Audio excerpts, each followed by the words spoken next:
Rahul Sharma, a forensic accountant, moves into apartment 2706 at the prestigious Grand Paradi Towers on Malabar Hill, Mumbai. Despite the building's reputation for multiple suicides, he dismisses the stories as urban folklore and superstition. The apartment appears perfect, spacious, luxurious, with stunning views of the Arabian Sea. He settles in comfortably, establishing daily routines and marveling at the building's amenities. Everything seems normal during his first week, and Rahul congratulates himself on finding such an excellent deal in one of Mumbai's most exclusive neighborhoods.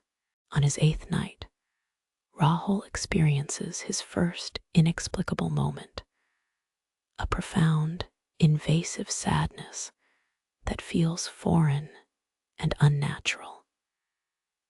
He struggles to shake off the emotion, attributing it to work stress and adjustment to his new environment. During elevator encounters, he observes other residents. Mrs. Kapoor with dark circles under her eyes, the distracted film producer Mr. Desai, and the young couple in 2708 who argue about feeling trapped. Rahul begins to notice subtle atmospheric disturbances in certain corners of his apartment, particularly the northeast bedroom, which feels inexplicably cold and emotionally oppressive. Rahul learns about the building's dark history through conversations with Ramesh, the security guard. He hears names and stories of previous suicide victims: Priya Joshi, the software engineer; Vikram Singh, the banker; Kavita Mehta, the fashion designer who complained about voices in the walls.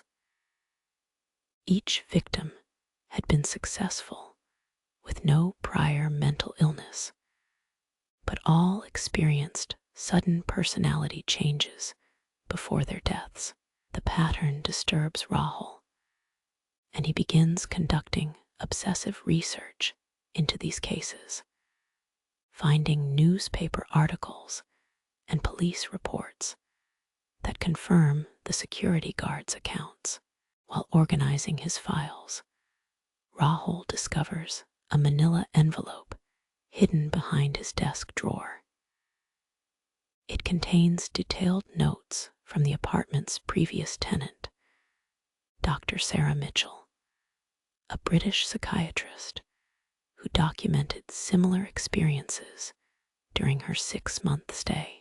Her notes describe external melancholy, temperature anomalies, electromagnetic fluctuations, and interviews with other affected residents. Most shocking is her discovery that the building sits on the site of a former colonial-era psychiatric asylum, demolished in 1987, where multiple patient suicides occurred during the facility's final years. At 3:17 a.m., Rahul experiences his first direct supernatural encounter.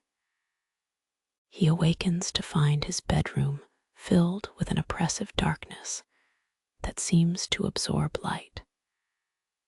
The air becomes thick and difficult to breathe. In the northeast corner, a shadow moves independently, taking the form of a concentrated absence rather than a recognizable shape. The entity communicates through emotional transmission, flooding Rahul with waves of despair and fragmented images of previous suicide victims. He witnesses their final moments: the woman on the balcony, the man writing his last email, another preparing a noose. Shaken by the encounter, Rahul begins systematic documentation of the paranormal activity.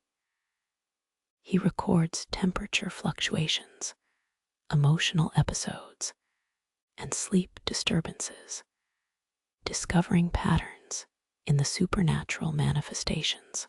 The phenomena intensify during 2 o'clock, 4 o'clock a.m. Concentrate in specific locations: northeast corners, bathrooms, balconies, and target individuals during vulnerable periods. Rahul realizes the building doesn't simply house negative energy.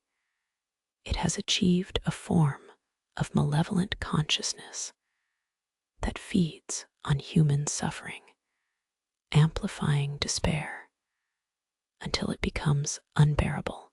Rahul contacts former residents who survived their tenancy in the building. Most refuse to discuss their experiences, but Anjali Rao agrees to meet at a Bandra coffee shop. With shaking hands and constant paranoid glances, she describes the entity as a psychic parasite that feeds on despair. She reveals that building management knows about the problem, but considers it a manageable business expense. Certain high-risk apartments are left vacant or rented at reduced rates to unsuspecting tenants. Anjali warns that the longer someone stays, the deeper the entity hooks into their psyche, making escape increasingly difficult. Determined to expose the truth, Rahul prepares for his final confrontation with the entity. He installs additional recording equipment, measures electromagnetic fields extensively, and maintains detailed logs of every paranormal incident. The supernatural influence grows stronger, as if sensing his resistance. Shadows move openly, temperatures plummet without warning, and emotional assaults become relentless. Rahul fights back with logic and documentation, refusing to surrender to the building's psychic manipulation. He learns to recognize foreign emotions as they invade his consciousness, and deliberately rejects them through mental effort. On his final night in the apartment, the entity launches its ultimate assault.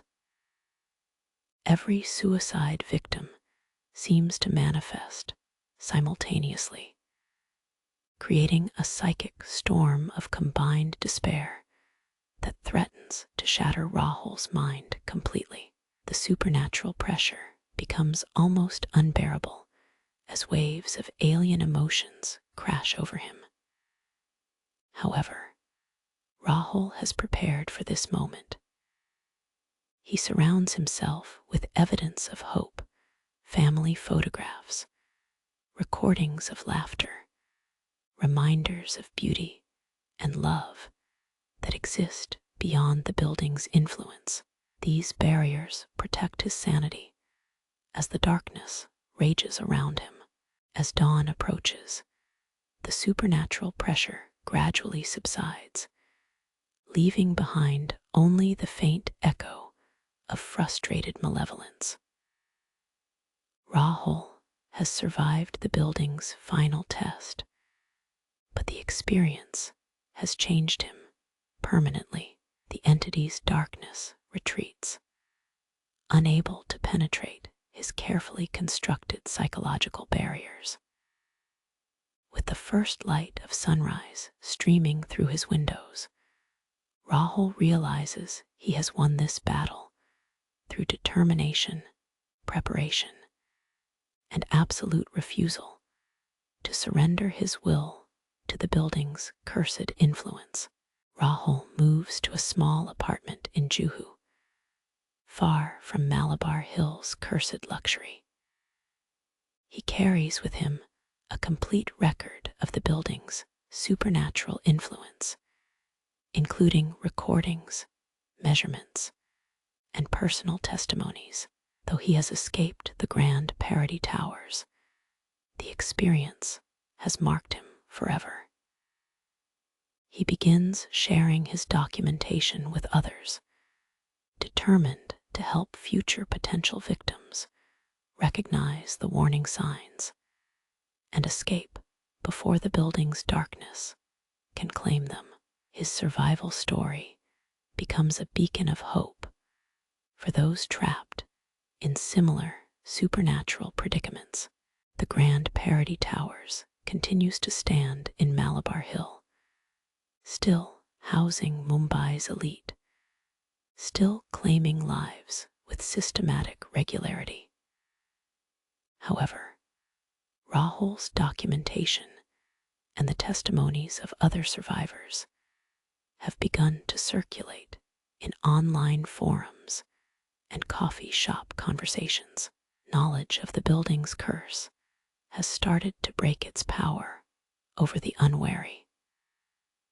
While the supernatural entity remains active, awareness of its existence gives potential victims the tools they need to recognize the danger and protect themselves. Some battles, Rahul realizes, are won not through direct confrontation, but through illumination, shining light into darkness until the shadows have nowhere left to hide.